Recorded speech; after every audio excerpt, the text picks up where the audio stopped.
So I want to welcome our viewers to another podcast of the Nine Ages, and I really have to take some time and thank you guys for watching the videos and becoming part of the community. And also just a little reminder, if you have interesting questions, please throw those our way. It's always welcomed, and we really enjoy it. Villian, I want to welcome you again. How are you doing? No, I'm fine, thank you. Here in South Africa, we've got nice and hot days. It's summertime, and I assume you guys are entering can't say the heat of winter. Yeah, absolutely. Well, it's like -5 in Canada. That's basically still summer. So Oh yeah, okay. yes, yeah, Yeah, yeah, minus yeah, five. yeah. Yeah, we go. Wonderful. We have. I think today was 29 degrees. Yeah, so Okay, okay, yeah, awesome, awesome. Yeah, I miss the African sun. nice. Um, so, Willie, today we're going to talk about literally one of my favorite topics, and it's about the Great Flood. And the big question about the Great Flood is, did it really happen? And as you know, whenever you mention the Great Flood, whether it's in Christian or secular circles, it always sparks that sort of endless debate. So, in the Nine Ages, you say the flood happened around 3300 BC, and not in 2400 BC like many Bibles claim.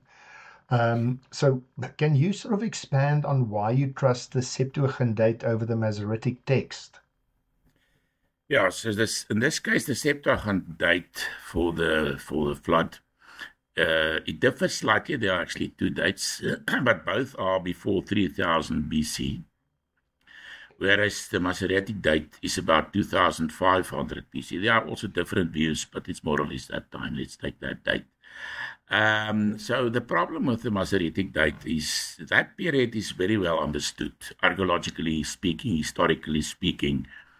We have lots and lots of archaeological evidence. We have king lists. We have lots of documents. It's a well-documented period. So this is the period of the in Sumer. It was the dynastic period, early dynastic period in Sumer, when Sumerian civilization flourished. And in Egypt, it was the time when the big pyramid and the other pyramids were built. So that's a very well known, well understood part of history, and there's no signs of any flood at all.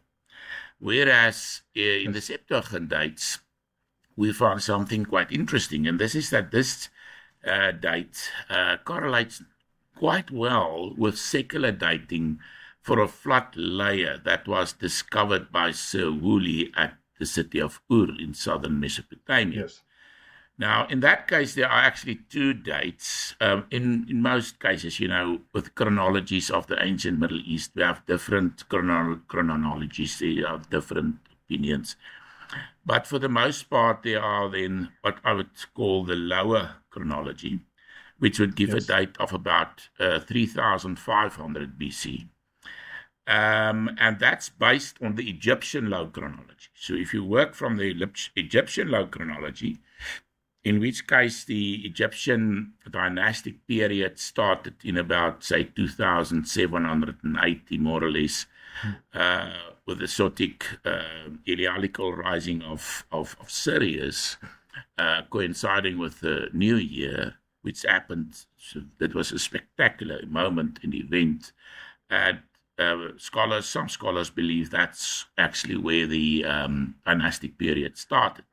Now, if one works with that low chronology, there are also slightly different low chronology that's, say, starts this early dynastic period at about 2900. But when we use the the low chronology, then the date for this flood level discovered by Sir Woolley is about 3500 BC, which correlates quite well with the Septuagint dates. 2001, 2050, 3001, more or less 3300 BC. The difference can actually also be explained because in biblical tradition, we have reason to believe that not every particular person had been included in the genealogical lists.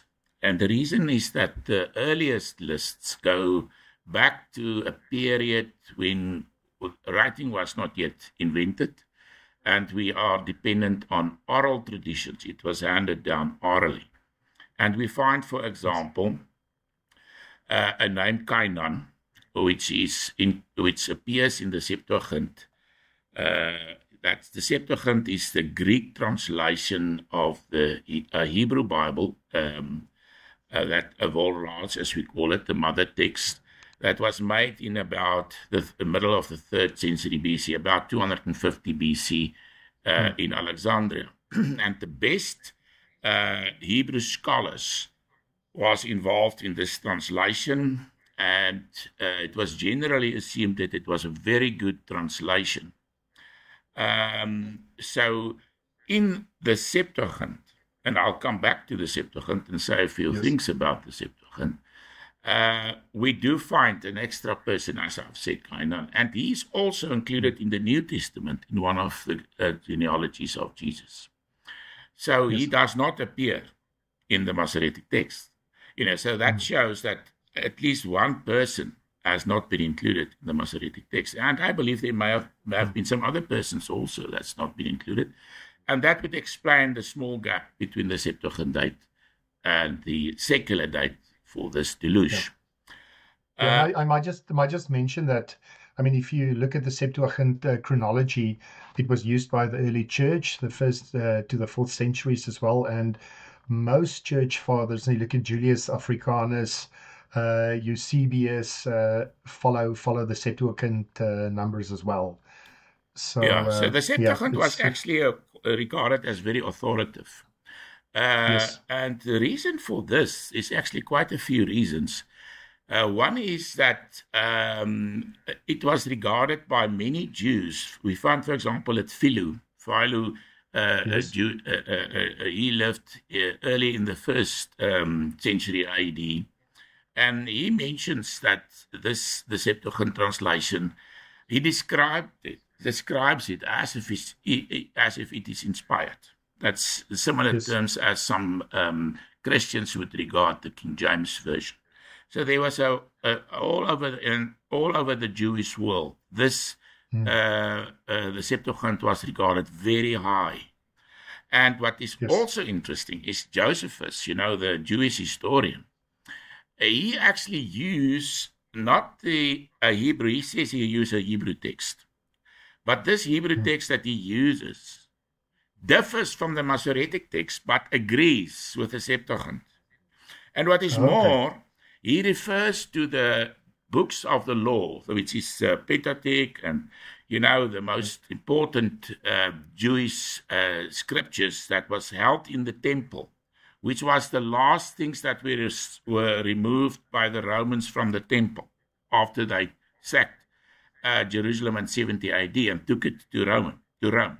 And some scholars believe that Josephus in Rome used these texts, these authoritative biblical texts that was kept in the temple in Jerusalem, in his own writings. And those texts, as I've already said, agrees. So those Hebrew texts agrees with the Septuagint, but not with the Masoretic text. I can add many other aspects. The early church actually also used the Septuagint, as you've mentioned.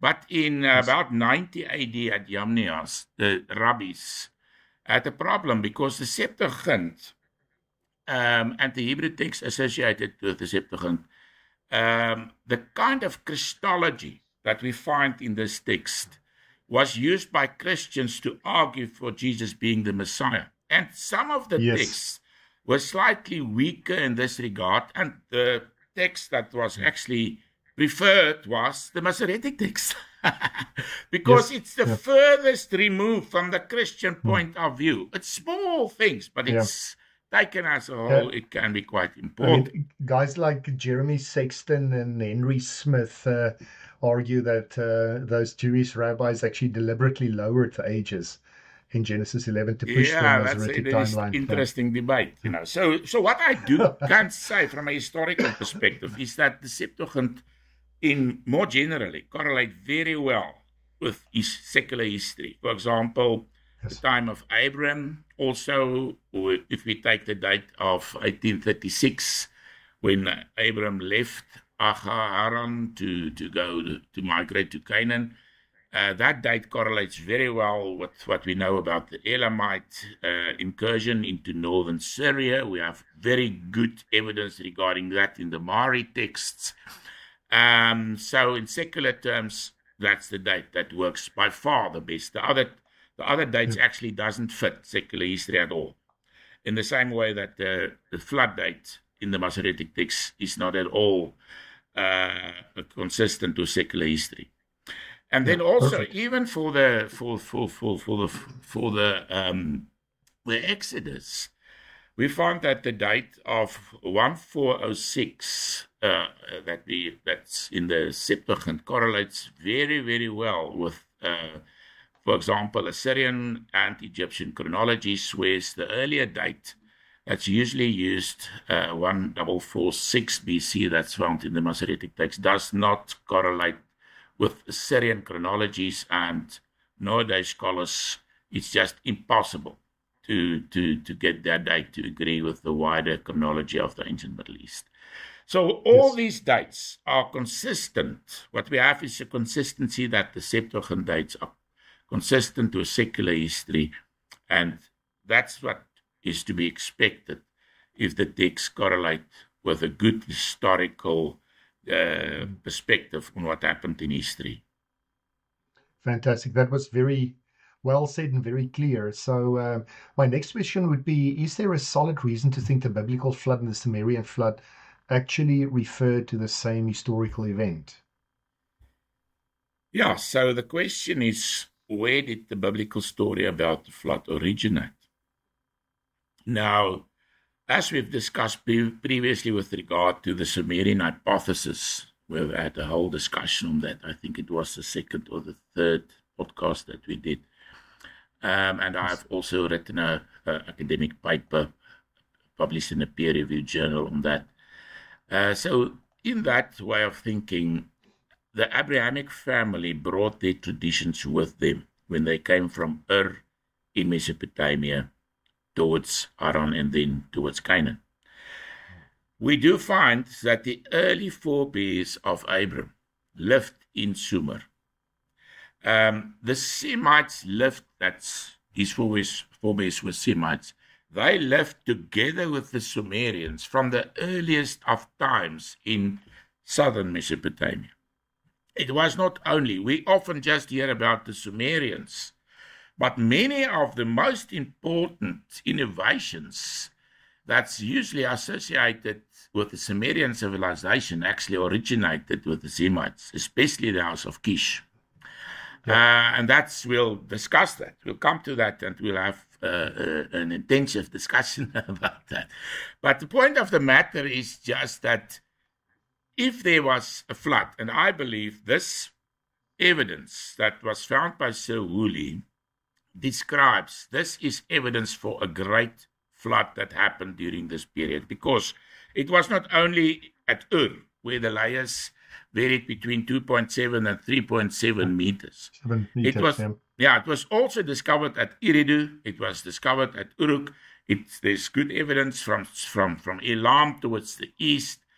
And many scholars, Sumerian scholars, believe that this is actually where the tradition about the flood that was later handed down among the Israelites, among the Sumerians, the Akkadians, that was what the Semites were called in Sumeria, the Akkadians, and also later on, the Babylonians. The flood tradition originated from this particular event. I can maybe just read a piece from writing an article, actually published, academic article by Teresa Howard Carter. She writes, "The reference to a Sumerian flood is more than casual and is remarked in a number of epic tales. Recent research in the geomorphology of the Gulf area now forces us to think in larger terms. That research documents what appears to have been a major inundation just before 3500 BC, at which time the waters of the Gulf reached a point north of Amara. It was a massive movement of the sea, which is not to be confused with later small floods. So what she says is that this was a major event, and that all the traditions about this event that we find in later Mesopotamian and Middle Eastern tradition actually originated from this. So what I can just mention is I've mentioned the low chronology. There's also a high chronology for the Uruk period, which goes slightly earlier in accordance with the Egyptian high chronology, and that dates the flood to slightly before 4000 BC. Now, what we have in Hebrew tradition is that before the flood, we have two figures of importance. We have Adam, and then we have Enoch, and then we have the flood. And with the flood, an important person is Noah. We have a very similar tradition in Sumer. We have a person corresponding with the biblical Adam in the form of Adapa, very similar story, but not the same. We have a very similar person to Enoch in the form of Etana, whose name means he that went to God. And we have a very similar Noah figure, also remembered by different names in the different traditions, but also remembered as one who built the ark and whom God commanded to do that. That would be Ziasudra, that was warned in the by Sumerian tradition. Enki. Warned by Enki about the deluge coming. Yeah, that's right. So we have lots of similarities. And then after the deluge, we have the biblical tradition. We find that the house of Uruk was very important. The house of Uruk was important. That was the house of Cush, and from which Nimrod was also a descendant. We read that one of the cities over which he ruled was Uruk, Erech, in the Bible, but that's just Uruk. Now, what is interesting is Uruk was actually very important. And let me first say this. So these two dynasties, the two versions of this, I believe, the same dynasty that ruled after the deluge, after this great event, was remembered in biblical tradition as Cush and Nimrod, etc.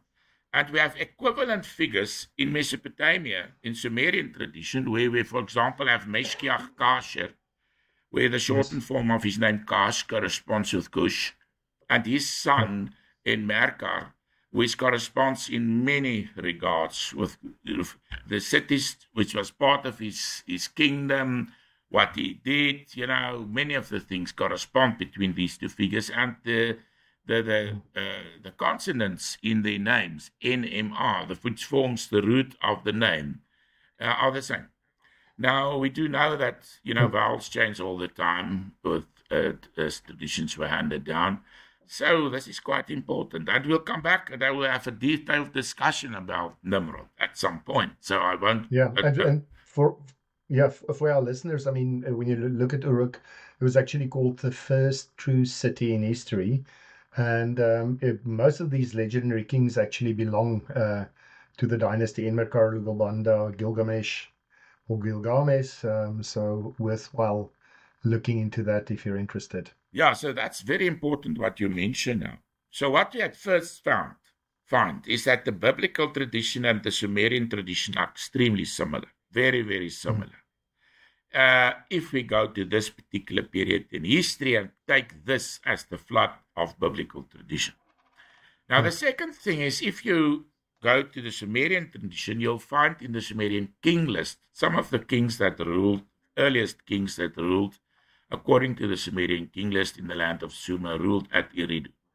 Now, Eridu is the oldest sanctuary in ancient Sumer. It's a very old city. And then after the deluge, we find that the most important dynasty that ruled was the dynasty of Uruk.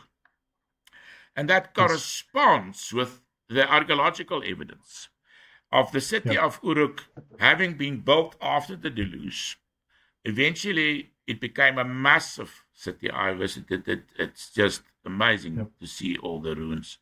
But anyhow, so that city was built during that period. And after that period, it was the great heroic period of Sumerian tradition, as you've mentioned.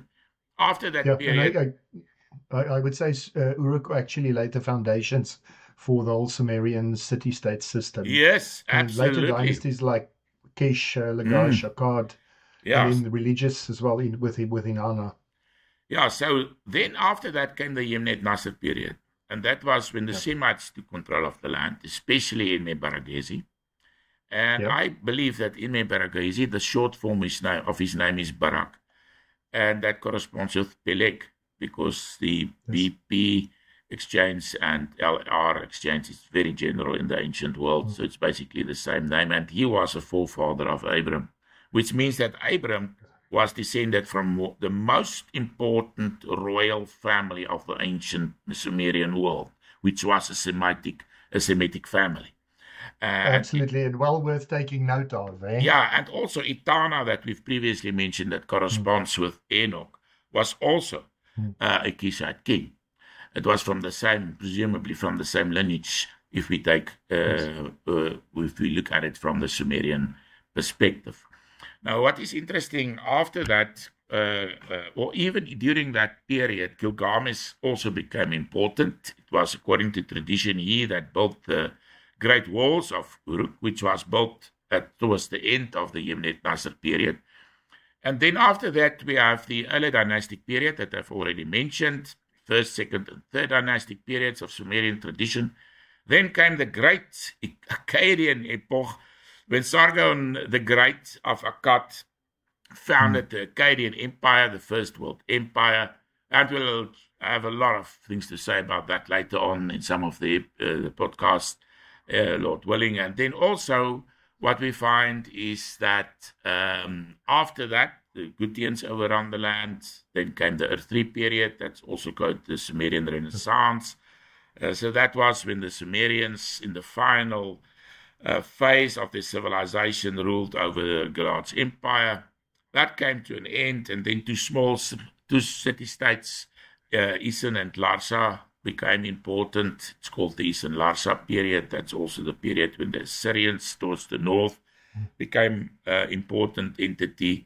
And then came the time of Hammurabi, when he became overlord of Mesopotamia, and the old Babylonian period starts. That's about, in the chronology I'm using, it's 1818 BC. So what we have in all these periods, archaeological, historical periods, there's no evidence whatsoever of a flood. The only flood layer Yes. is the one between the Ubaid period, that's the earliest period during which Eridu was built, and the later Uruk period, when Uruk was built and became a very important city. There's no other Yes. layer. There's no other evidence for a large flood. That's the only place. Yeah. We do have later on some small floods, for example, at Kish, Surupak, when the river overflew its banks or so, but there's no other evidence. So this is important, and this is also important for listeners, because we're gonna come back to these periods, and I think it's good if you can familiarize yourselves with these periods, if you are not already, and gain a good sort of grip on how these periods evolved. So And there's no we will- evidence for a flood later on.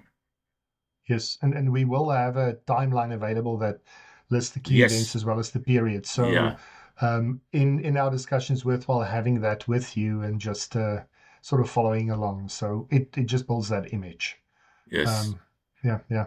So really just a little side comment is that there's this common claim that the Bible simply reworked Sumerian mythology, which obviously is not true. But Yeah. how would you address that? Yeah, so some scholars believe that the biblical tradition was borrowed from the Babylonians at a late period, most likely during the Babylonian exile, but I just don't agree with that because of all these agreements that we find. So I believe it was handed down from the earliest of times, and this we actually discussed in detail in the Sumerian hypothesis. So those Yes. listeners that are interested, viewers, can actually go and listen to that podcast. Yeah. Yeah. Yeah. Excellent. Excellent.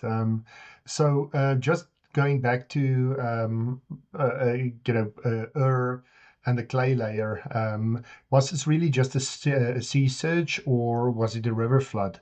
And what do you think convinced geologists that it was actually a sea surge?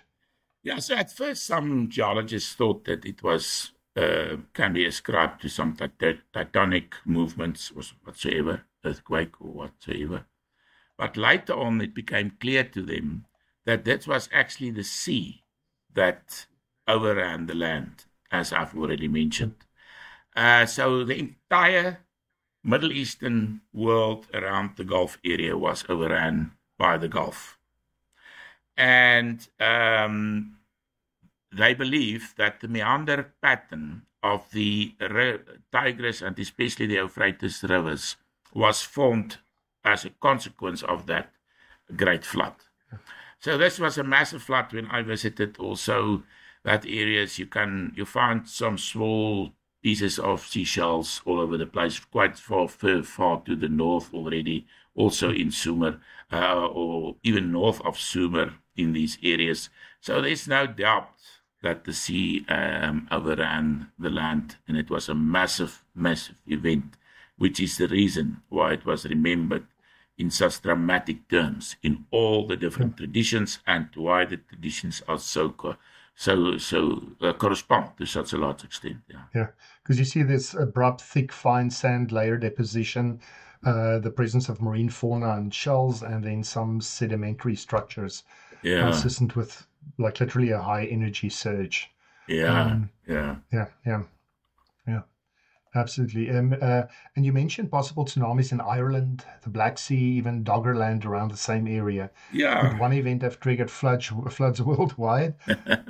This is quite interesting. I was quite surprised when I visited Varna for my 3 volumes for the Nephilim series, the trilogy, for the research for writing these books. We, as and some good friends of mine, traveled all over the ancient world, all across the ancient Middle East, Iran, all around the Black Sea coasts and Mediterranean areas and so on. And when we came to Varna in Bulgaria, we discovered that there was actually also a massive flood during exactly the same period when this civilization that was established in this region was overrun, and it's currently still about 10 meters under the sea, the Black Sea. We also discovered in time that Doggerland, at that same time, the Doggerland is the land bridge between Britain and the continent. Now, about few thousand years before this time already, Doggerland was also inundated by a great event, tsunami, massive rise in sea layers, etc., in the sea, the layer in that area. But it was only during this period that it was finally overrun.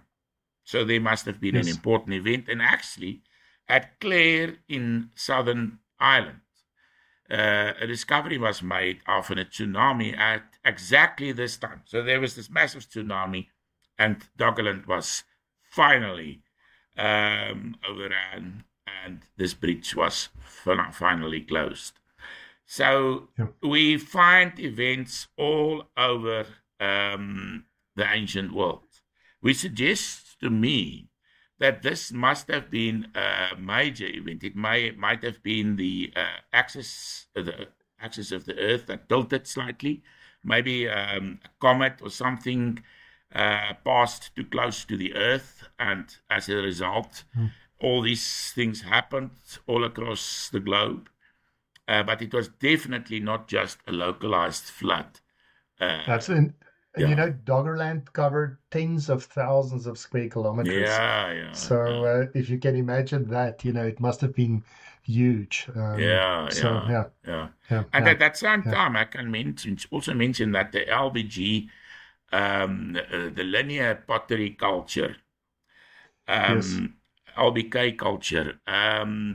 During that same period, this early farming culture also came to an end. It was interesting pottery. It has this linear kind of depictions on it, and the long houses that they lived in, the stone tools, Mm. everything disappeared at that same period. Now, I do not say that it was necessarily a flood that led Yes. to their disappearance and totally new incomers occupying the world where they lived.